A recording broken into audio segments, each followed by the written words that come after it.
Are you having insecurities in the bedroom by not being able to pleasure your spouse? This is how you fix that.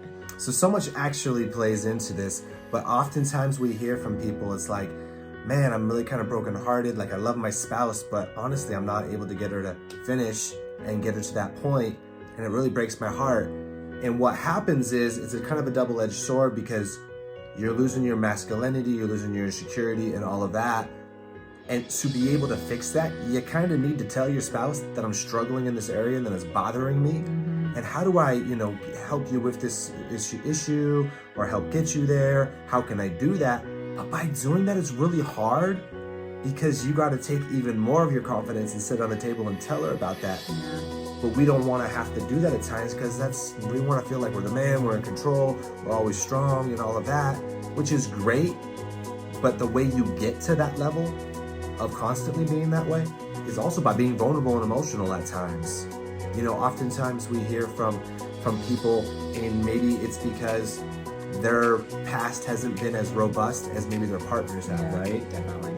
And so maybe their partners, let's just say it's us, for example. Let's say I came to the marriage and I didn't have any experience in the bedroom, right? And that's fine if you don't, that's not a big deal at all. But let's say she had, multiple partners before me. Oftentimes we hear from people, is what they say is, man, I'm kind of, I'm not as good in bed as probably these other people that she's been with, because I wasn't as experienced. They had more experience than me.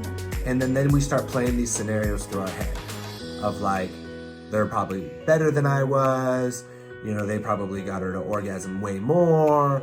All of that is what we would think, and what oftentimes a lot of people think, which could be true, but it might not be, and chances are it's not. And what we got to do is we got to flip that to ourselves and say, A, those people were in her past. B, she's married to me. Like, she chose me. We have a house together. We have kids together. We've bank accounts, all these other things together. They chose me. Built a life together. Now, is it sex a part of that? Yes. Absolutely. But we also got to realize, hey, we can't be comparison to them, because maybe they were lowlifes that had no jobs, and maybe they were verbally abusive. Maybe they were just not a good fit in 1,000 other ways for her. Maybe they pleased her better in the bedroom, and doesn't mean I'm less of a man. But let me ask her how I can do better, right? And one of the B would just be like, babe, like, I gotta be real with you. I'm kind of struggling, like, when it comes to the sex, like, I don't sometimes want to do it. I always want to do it, but I don't want to do it, because I feel like I'm never going to perform, and then that puts tension on me, and then I'm even more or less likely to perform, even more so. And then you feel that tension, and then the situation's awkward, right? Right, and then it just makes it even harder to please each other. Right. And so I'm saying that's a hypothetical situation, but we hear that quite regularly. Yeah. And then it's not as good of a situation for them, because you're tense. They're probably not getting their end game to it, which isn't always the necessity. It's really, really nice, and we always recommend that for couples, that does happen. But then the bonding experience is there, because you're kind of thinking, well, I gotta perform. And they're thinking, what's going on? This isn't that good. Or maybe they're not thinking that, but you're thinking that. So much is about. And so the number one thing we recommend is to really just sit down and just be like, you know what, I'm gonna be real with you, babe. This has kind of been struggling with me. I wanna be better in bed. For some reason, I can't get you there. What can that be? Right, what do I need to do to get you there? How can we work through this together? Can you show me what you like and what you don't like? Walk each other through those steps. And you almost gotta be like a coach a little Yeah. bit. Like a little higher, a little lower, a little faster, a little slower. A little pressure. Yeah, a little more pressure. Like, there's so many things of that. Yeah. It doesn't mean that the person you're telling to that doesn't know what they're doing. Maybe they don't. But that doesn't mean they're less of a person. That you just gotta guide them to get better at that, right? And so that's cool, and that's also bonding when you do that, because then now you've laid your heart out there and say, this is really bothering me. And they're like, you know what, this hasn't been bothering me at all. I want you to understand that. But that's awesome that you mentioned that. Let's figure it out. Mm-hmm. It'll really bring that connection closer together, because it's something you have to work through together. Now, on the other person's end, like, let's say it's her end, she can't be like, really, dude, like, you don't know how to do that. Or, I don't know, man, I don't know, like, it's not that big a deal. When it probably is. Mm-hmm. Don't come at it like that. You have to be open towards it, because even if you don't think it's that big of a deal, guide them and work with them on it, because it is a big deal to like us per se. And so that's so important when we really can do that, to be able to coach through that. And so that's the first number one thing, is the communication aspect of it. Huge. Is so huge. But you gotta be willing to be vulnerable, because if you're not, it's not going to change. The old adage is nothing changes if nothing changes. And then what happens is the negatives of not speaking up is that maybe you guys were having a bunch of sex because it's the honeymoon phase, you guys were together early and all this stuff, and it's happening. It's going to slowly start happening more, less and less, because sometimes that might just be easier for the man just to be like, well, dude, it's so uncomfortable for me now that like, maybe I'll just take care of myself. Then that doesn't solve the problem. Now you're losing a huge part of the marriage. Then she could be thinking, something wrong with me, he doesn't ever want to have sex with me. Right. When really, then now she's in her head thinking, maybe he has somebody else on the side, maybe he's not interested in me, is it that I've gained weight, what's wrong with me, he doesn't like me anymore. Causing so many other problems in the marriage. And then that brings tension to the communication, to the trips, to the fun, to the vision building, to the way we just hang out and have fun, because she's thinking that. But in my head, I'm thinking, she doesn't want to do it with me. Why is she being distant? She's being a jerk. She probably thinks that like she wants somebody else. Then we can create these constant things in our head, which isn't good. So by just taking care of ourselves and doing that, that's not going to fix the problem. Or vice versa. If it is a problem for her, she's got to speak up, even if we're not willing. And being like, babe, I'm going to be real with you.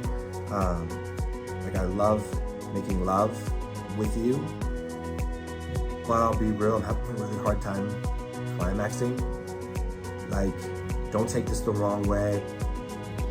We just, like, would you be open to me kind of like guiding you? Right, can we talk about that? Let's talk about it.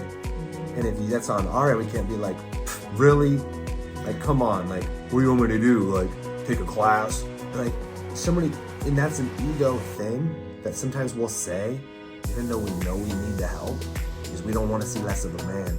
Don't come at him negatively, just be open-minded to that. I know sometimes, the type of person I am in life, it's hard, it used to be, and still is to a certain extent, when somebody tells me I'm doing something wrong and that I need to change, or like I can do it better, it's sometimes hard to hear that. But that's where the biggest growth has always come in my life, is when somebody else comes in and says that. But when they're said the right way, it makes it so much easier. I grew up with a dad who didn't say it a nice way. It was always the wrong way to say it. I've had mentors, I've had coaches and things like that, and so many things who do it the right way. There's a right way of doing it with his love. It's like, man, I'm kind of seeing that. You know, like at first you'd be like, you know, babe, I'm kind of seeing this. You're kind of tensing, you're kind of distance. Is everything okay? I'm gonna be real, like it just doesn't seem like you're all that into it.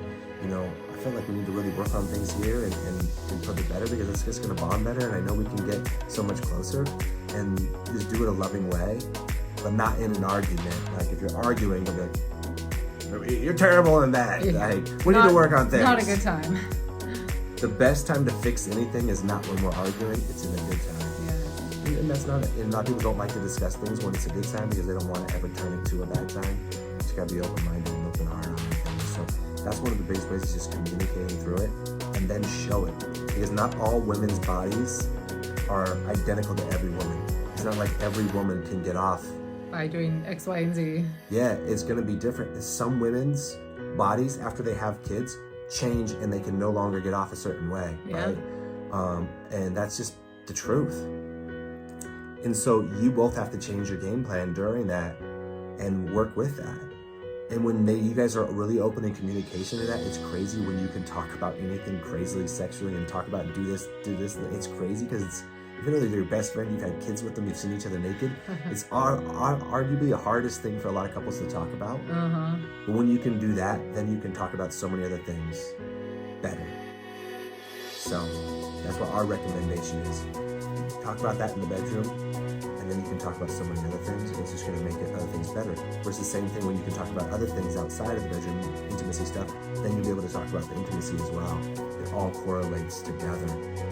You have to have openness, you have to have a loving heart, you have to have the listening ear, and you have to be willing to change and grow and maneuver in that together. Because it says in the Bible, to become one.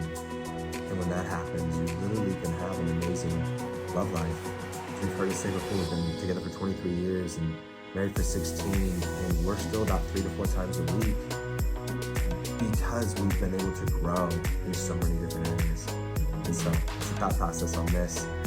Much love, and like, comment, subscribe, and if you really need help in a lot of these areas, reach out. That's what we do for a living. We're more than happy to set up a consultation or get you started on one of our coaching programs and really find out what's possible for you in your marriage. Much love.